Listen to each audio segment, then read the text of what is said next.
रणदीप सिंह सुरजेवाला पर सीएम की टिप्पणी पर कुमारी सैलजा ने अब पलटवार किया है। कुमारी सैलजा ने एक्स पर पोस्ट कर लिखा, सीएम सैनी ने पूरे दलित समाज का अपमान किया है। प्रदेश के मुखिया की भाषा सभ्य एवं शालीन होनी चाहिए। ऐसे शब्दों का प्रयोग अस्वीकार्य व अति निंदनीय है। इससे पहले लगातार हम आरोप प्रत्यारोप देख रहे हैं, वार पलटवार देख रहे हैं। जैसे मुख्यमंत्री नायब सिंह सैनी रणदीप सिंह सुरजेवाला को लेकर जाति सूचक शब्दों का इस्तेमाल किया था, उसके बाद से लगातार कांग्रेस के नेता बीजेपी के नेताओं को खुद मुख्यमंत्री को कटघरे में खड़ा कर रहे हैं। और अब कांग्रेस की तरफ से सिरसा से लोकसभा सांसद कुमारी सैलजा ने एक्स पर पोस्ट कर लिखा है कि सीएम सैनी ने पूरे दलित समाज का अपमान किया। प्रदेश के मुखिया की भाषा सभ्य एवं शालीन होनी चाहिए। ऐसे शब्दों का प्रयोग अस्वीकार्य व अति निंदनीय है।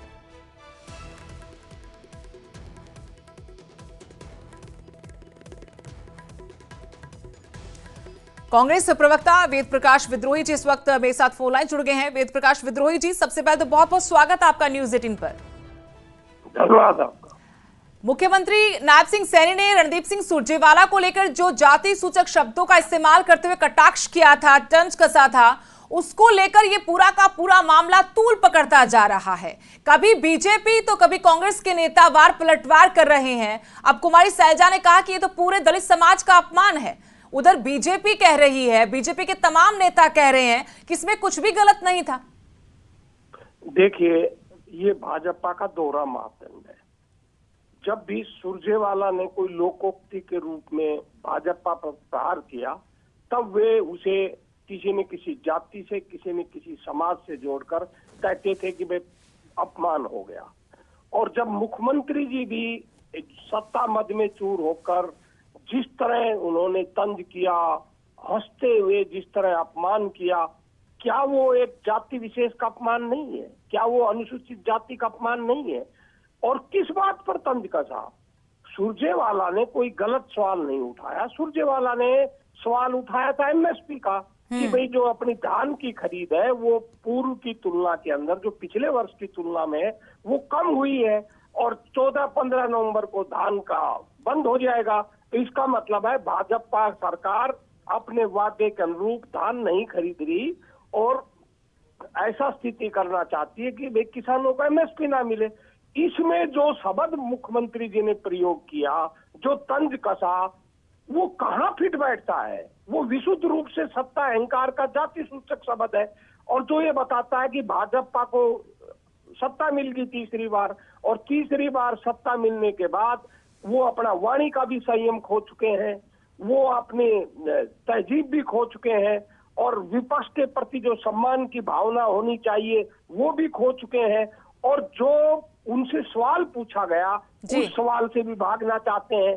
तो सवाल ये उठता है कि जब मुख्यमंत्री जो प्रदेश का सर्वोच्च नेता होता है, एक मुखिया होता है, वो जब इस तरह की राजनीतिक भाषा का प्रयोग करेगा तो किस तरह का संवाद विपक्ष और सत्ता पक्ष में होगा और किस तरह का राजनीतिक संवाद प्रदेश में होगा। अब आपकी इसी बात पर वेद प्रकाश जी, आपकी इसी बात पर जो राष्ट्रीय सचिव हैं बीजेपी के ओम प्रकाश धनखड़, जब उनसे यही सवाल पूछा गया था तो उन्होंने कहा कि ये कार्य संज्ञा की बात हो रही थी वहां पर मुख्यमंत्री की तरफ से। अब कांग्रेस ने इसे जाति संज्ञा बना दिया है। अब संज्ञा की दुहाई दी जा रही है बीजेपी की तरफ से। मैंने आपसे वही बात तो कही है। जब इस तरह की लोकोक्ति मैं सुरजेवाला की बात कर रहा हूँ, जब सुरजेवाला प्रयोग करते थे तो यही पूरी भाजपा, यही ओम प्रकाश धनखड़, यही श्री मनोहर लाल खट्टर, यही श्री नायब सिंह सैनी और विभिन्न भाजपा नेता ये कहते थे कि भाई जाति सूचक शब्दों का प्रयोग नहीं होना चाहिए, ये हरियाणवी भाषा नहीं है, ये गलत है, ये अपमान है। जब सुरजेवाला ने लोकोक्ति का प्रयोग किया तब वो अपमान मानते थे। तो मैं तो भाजपा नेताओं से बड़ी विनम्रता से पूछना चाहता हूँ, क्या तो आप लोग जब गलत थे? इसका मतलब सुरजेवाला जो बात आपके संदर्भ में कहा करते थे वो सही कहते थे। आप क्या तो ये मान लो, और क्या ये मानो कि उस समय ये लोग जो सुरजेवाला का आलोचना करते थे वो राजनीतिक थी? और यदि वो राजनीतिक नहीं आलोचना थी, सभ्यता के लिए वो सवाल उठा रहे थे, तो अपने मुख्यमंत्री की भी आलोचना करें। मुख्यमंत्री को क्षमा मांगनी चाहिए कि जब मुख्यमंत्री जिन शब्दों को गलत बताते थे आज वही शब्द सही कैसे हो गए। यही तो मैं आपसे कह रहा हूँ कि वेद प्रकाश जी, क्या राजनीतिक विरोध करते करते अब शब्दों की शालीनता या मर्यादा कहें शब्दों की, वो बहुत पीछे छूट गई है? इस तरीके से राजनीति का स्तर गिर गया है? मैडम, मैं आपसे यही कह रहा हूँ कि राजनीति का स्तर भाजपा ने बहुत गिरा दिया। ये जितने आप शब्दों का प्रयोग देश में प्रारंभ हुआ था, मुझे माफ करना, मैं इतिहास में अगर आप जाएंगे तो मोदी जी ने और भाजपा ने शुरू किया था।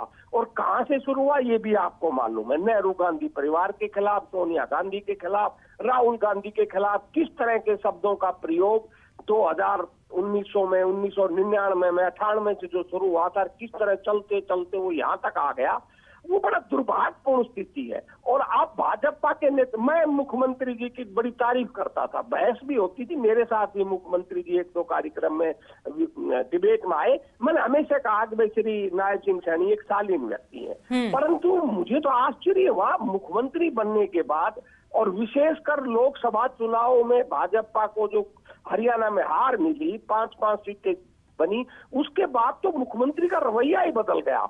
आप उससे पहले के नायब सिंह सैनी को देखिए और जून 2024 के बाद के नायब सिंह सैनी को देखिए, और फिर अक्टूबर के बाद के नायब सिंह सैनी को देखिए। दिन रात का भाषा में फर्क आ गया। आपका कहना ये है, आपका मतलब ये है कि सत्ता मिल गई फिर से लगातार, वो तीसरी बार, और वो खुद दूसरी बार सीएम बन गए, तो उनका हाव भाव, उनकी शब्दावली ही बदल गई है। हाँ, मैं कह रहा हूँ सत्ता अहंकार इतना बढ़ गया, वो तो सत्ता अहंकार में चूर हो गए। वो आप मैं अपनी तरफ से नहीं कह रहा। हरियाणा के 8 अक्टूबर के परिणामों के बाद आप मुख्यमंत्री जी के विभिन्न भाषणों का विश्लेषण कर लें। उनकी किस तरह की भाषा है, किस तरह का वो अपमानजनक शब्द राहुल गांधी के लिए प्रयोग करते रहे, कांग्रेस के लिए करते रहे, भूपेंद्र हुड्डा के लिए करते रहे, विपक्ष के लिए करते रहे। मैं ठीक है कि आपको विजय मिल गई, आपको जनता ने तीसरी बार सरकार बन गई, आपको बधाई हो, पर तीसरी बार सरकार बनने वेद प्रकाश जी, मैं आपको रोकना चाहती हूँ। बीजेपी की तरफ से प्रोफेसर विदु रावल हमारे साथ जुड़ गए हैं। विदु रावल जी, यहाँ पर हम चर्चा कर रहे हैं, सवाल पूछ रहे हैं कि मुख्यमंत्री ने जो रणदीप सिंह सुरजेवाला के लिए शब्दों का इस्तेमाल किया, उस पर कांग्रेस को आपत्ति है, घोर आपत्ति है। हमारे साथ कांग्रेस के प्रवक्ता भी जुड़े हुए हैं, वेद प्रकाश जी। वो कह रहे हैं कि सत्ता अहंकार में मुख्यमंत्री इस तरह की शब्दावली का इस्तेमाल कर रहे हैं। गलत कह रहे हैं, ऐसी बात नहीं है। जब विपक्ष में रहते हैं उस समय भी इस प्रकार की, इससे भी बुरे बुरे बयान जो हैं लोग दिया करते हैं। और रणदीप सुरजेवाला तो मास्टर हैं बयान देने के लिए। देश के प्रधानमंत्री के बारे में उन्होंने क्या क्या कहा हुआ है, प्रदेश के मुख्यमंत्री जो तत्कालीन मुख्यमंत्री हैं उनके बारे में पहले क्या कहा हुआ है, और वर्तमान के मुख्यमंत्री जी के बारे में भी उन्होंने क्या कहा हुआ है, इस पर ना भी जाएं तो उन्होंने तो देश के वोटर्स को भी राक्षस कहा हुआ है। तो इसलिए ऐसा कहना कि कोई सत्ता अहंकार, विपक्ष में बैठकर इस प्रकार के बयान खुद रणदीप सुरजेवाला देते रहे हैं, मुझे लग रहा है बिना बात के तूल दे रहे हैं इस बात को। इसमें कोई ज्यादा अधिक बात कहने लायक नहीं है, क्योंकि जनता के पास कोई ठीक विषय लेकर जाने के लिए कांग्रेस पार्टी के पास नहीं है, इसलिए इस प्रकार की बात कह रहे हैं। लेकिन कुमारी सैलजा ने भी आज कहा कि ये तो पूरे दलित समाज का अपमान किया है, ऐसी भाषा मुख्यमंत्री को शोभा नहीं देती है, शालीन शब्दों का इस्तेमाल करना चाहिए, सभ्य शब्दों का इस्तेमाल करना चाहिए।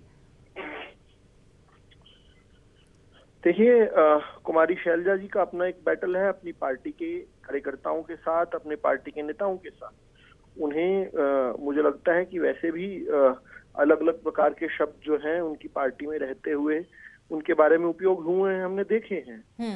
उससे ध्यान भटकाने के लिए अगर वो किसी और बात पर लेकर आए तो मुझे लगता है कि कोई ज्यादा सार्थक नहीं है। विपक्ष की भूमिका है बिना बात के मुद्दे मैन्युफैक्चर करने की बजाय जनता के मुद्दों पर राजनीति करने के लिए। पहले भी जनता इनको सबक सिखा चुकी है। इस प्रकार से केवल मुद्दे मैन्युफैक्चर करते हुए घूमते रहेंगे तो आगे फिर जनता सबक सिखा देगी। जी, वेद प्रकाश जी क्या मेरे साथ जुड़े हुए हैं? जी हाँ, जी हाँ। वो कह रहे कि मुद्दे ही नहीं है आप लोगों के पास, आप तो बेवजह मुद्दा बना रहे हैं। ये तूल देने वाली बात ही नहीं, जो शब्दावली है, जो बयान दिया उसको आप तूल दे रहे हैं, बेवजह तूल दे रहे हैं। देखिए, जो मैंने सवाल उठाए थे वही बात वो कह रहे हैं। वो कह रहे हैं कि भाई कांग्रेस ने शब्दों का प्रयोग किया था। हाँ। सुरजेवाला ने, ये कह रहे हैं ना। जी जी। जब भी सुरजेवाला ने ऐसे शब्दों का प्रयोग किया हमने उनको गलत बताया। मैं अब ये पूछना चाहता हूँ, जब सुरजेवाला के वो शब्द गलत होते थे तो आदरणीय मुख्यमंत्री जी के शब्द कैसे सही हो सकते हैं? यही तो मैंने आपसे कहा और दूसरी बात ये कह रहे मुद्दे नहीं है। अरे भाई, जिस प्रेस कॉन्फ्रेंस में उन्होंने मुद्दा उठाया था वो किसान का मुद्दा उठाया था। उन्होंने पिछले वर्ष की धान की खरीद का और इस वर्ष की धान की खरीद का तुलनात्मक अध्ययन करके बताया था कि भाई 4,21,000 किसानों ने धान के लिए अपना रजिस्ट्रेशन कराया और अभी तक 2 लाख किसानों की धान नहीं खरीदी गई है और 14-15 नवंबर के आसपास धान बंद हो जाती है, केंद्र सरकार खरीद करती है। तो ये बहुत से किसान धान से वंचित रह जाएंगे और जो वादा भाजपा ने किया था वे किसान का एक एक दाना खरीदेंगे वो पूरा नहीं होगा। तो उनके आंकड़े गलत हो सकते हैं, मुख्यमंत्री ये कह सकते हैं, उनका ये दावा गलत हो सकता है, मुख्यमंत्री कह सकते थे कि हम एक एक दाना खरीदेंगे। उसमें जो शब्द मुख्यमंत्री ने प्रयोग की उनका क्या औचित्य था? वो ये कहते मुद्दे नहीं है। भाई, किसान की धान के खरीद का मुद्दा नहीं है, इसे भाजपा मुद्दा नहीं मानती, तो मैं तो इसमें क्या कह सकता हूँ मैडम। ठीक है, हम इसे सवाल कर लेते हैं। प्रोफेसर विदु रावत जी हमारे साथ जुड़े हुए हैं बीजेपी की तरफ से। प्रोफेसर विदु रावत जी कह रहे कि मुद्दा तो था, धान खरीद का मुद्दा उठाया था और उस पर अगर मुख्यमंत्री जवाब देते या इनकार कर देते उनके आरोपों को कि धान का तो एक एक दाना हम खरीद रहे हैं तो बात बनती। और जहां तक बीजेपी आरोप लगाती कि रणदीप सिंह सुरजेवाला भी ऐसे बयानबाजी पहले करते रहे हैं, विवादों में रहे हैं, तो वो कहते हैं कि कांग्रेस ने हमेशा जब उन्होंने ऐसा बयान दिया है तो उसका विरोध किया है और आज बीजेपी को ऐसा करना चाहिए कि मुख्यमंत्री ने गलत कहा। मुझे नहीं ध्यान आ रहा कि रणदीप सुरजेवाला को कारण बताओ नोटिस कब मल्लिकार्जुन खड़गे जी ने या सोनिया गांधी जी ने, राहुल गांधी जी ने कब दिया, मुझे याद नहीं आ रहा। लेकिन इनका कहना कि मुद्दे हैं इनके पास और फिर मुद्दों की बजाय इस मुद्दे को उठाना, ये साफ बताता है कि उन मुद्दों को ये तूल नहीं देना चाह रहे, उन मुद्दों पर कमजोर हैं। अगर किसान को लेकर जो है ये गंभीर होते तो किसान की बात करते। आज इस प्रकार से बिना बात की घड़ियाली आंसू क्यों रोते? इनके लिए महत्वपूर्ण क्या है? किसान वाला विषय नहीं है। जीरी की खरीद जो है, जो धान की खरीद है, वो इनके लिए विषय नहीं है। इनके लिए विषय है किस प्रकार से झूठे विषय बनाए जाए। और अगर इतने ही गंभीर होते ये उस विषय पर तो हम उस पर चर्चा कर रहे होते। अगर हम और अन्य सब विषयों को छोड़कर केवल इस विषय पर कर रहे हैं कि एक आदतन बैड माउथ रणदीप सुरजेवाला जो है उनके बारे में किसी ने कुछ कहा है, वो ठीक कहा है, गलत कहा है, क्या शब्द है, किस भाव से कहा गया है, क्या उसका अर्थ है, क्या भावार्थ, उस पर चर्चा करें तो साफ पता चलता है कि बड़ा मुद्दा क्या है। ये बड़ा मुद्दा है। नहीं तो बड़ा मुद्दा अगर वो होता जिसकी बात अभी कांग्रेस प्रवक्ता कर रहे हैं तो उस पर चर्चा कर रहे होते हम लोग। चलिए, बहुत बहुत शुक्रिया प्रोफेसर विदु रावत जी और वेद प्रकाश विद्रोही जी, आप दोनों का बहुत बहुत शुक्रिया। तो बीजेपी का आरोप कि मुद्दे नहीं विपक्ष के पास, मुद्दा तो धान खरीद का होता तो ज्यादा बेहतर रहता। वही कांग्रेस का कहना है कि मुद्दे हैं, बल्कि यहां पर सत्ता के अहंकार में मुख्यमंत्री अपने शब्दों की मर्यादा तक भूल चुके हैं।